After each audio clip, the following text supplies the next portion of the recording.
కట్టుకున్న భార్యనే రోకలి బండతో అతి కిరాతకంగా హత్య చేశాడో భర్త. అది కూడా పిల్లలు ఇంట్లో పడుకున్న సందర్భంలోనే ఈ దారుణమైనటువంటి ఘటనకు ఒడిగట్టి ఆ తర్వాత వాట్సాప్ స్టేటస్ పెట్టుకొని నా చేతులారా నేను చంపుకున్నానంటూ ఆయన పెట్టినటువంటి స్టేటస్ ఇప్పుడు ఒక్కసారిగా సంచలనంగా మారింది. హైదరాబాద్ బోరబండలో జరిగింది ఈ ఘటన. భార్యాభర్తల మధ్య సంబంధాలు నానాటికి దిగజారిపోతున్నాయి అనడానికి ఈ ఘటన ఇప్పుడు నిదర్శనంగా మారింది. అనుమానంతో భార్యను రోకలి బండతో కొట్టి హత్య చేశాడో భర్త.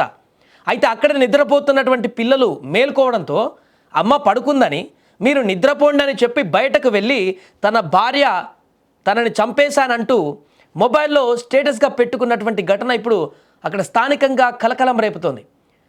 పూర్తి డీటెయిల్స్లోకి వెళ్తే వనపర్తి జిల్లా చింతకుంట గ్రామానికి చెందినటువంటి ఆంజనేయులు నాగర్ కర్నూలు జిల్లా కొల్లాపూర్కు చెందిన సరస్వతిలకు 2013లో వివాహమైంది. కొన్నేళ్లుగా రాజీవ్ గాంధీ నగర్లోని ఒక ఇంట్లో నివాసం ఉంటున్నారు అద్దెకి. వీరికి ఓ కుమారుడు ఓ కుమార్తె కూడా ఉన్నారు. ఆంజనేయులు కారు డ్రైవర్గా సరస్వతి హైటెక్ సిటీ ప్రాంతంలోని ఒక కంపెనీలో హౌస్ కీపింగ్గా సూపర్వైజర్గా పనిచేస్తున్నారు. వీరి కుటుంబం ఆర్థిక ఇబ్బందులతో సతమతమయ్యేది. దీనికి తోడు భార్యపై ఆంజనేయులు అనుమానం పెంచుకున్నాడు. ఉద్యోగం మానేసి జులాయిగా తిరగసాగాడు.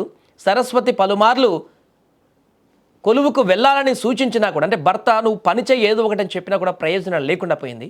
డబ్బులు లేకపోవడంతో పిల్లలను సైతం బడికి పంపడం మాన్పించేశారు. పాపం ఆ పిల్లలు కూడా ఇప్పుడు ఇంట్లోనే ఉంటున్నారు. అయినా కూడా ఆంజనేయులు బుద్ధి మారకపోవడంతో నీతో బతకలేనంటూ ఇటీవల పిల్లలను తీసుకొని పుట్టింటికి వెళ్ళిపోయింది ఆమె.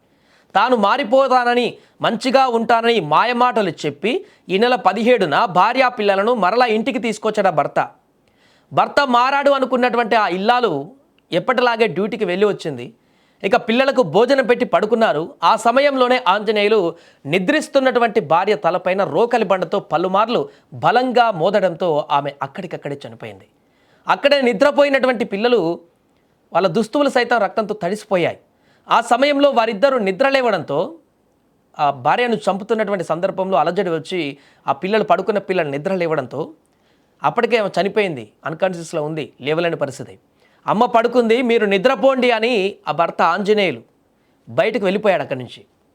ఆ వెంటనే భయంతో పిల్లలు నిద్రలేచి లైట్ వేసి చూసేసరికి అక్కడ తల్లి రక్తపు మడుగులో పడి ఉండడాన్ని చూసి వారు వెంటనే అక్కడ ఉంటున్నటువంటి సమీపంలో ఉంటున్నటువంటి వారి మేనమామకు ఫోన్ చేసి చెప్పారు. ఆయన అక్కడికి చేరుకొని పోలీసులకు ఫిర్యాదు చేశారు. దీంతో ఈ ఘటన ఇప్పుడు బయటకు రావడం జరిగింది. ఇదిలా ఉంటే భార్యను చంపేశాననేటువంటి బాధ, భయం ఏమాత్రం లేదు అతనికి. ఆ తర్వాత చంపేసి బయటికి పోయిన తర్వాత నా భార్యను చంపేశానంటూ వాట్సాప్ స్టేటస్ పెట్టాడు.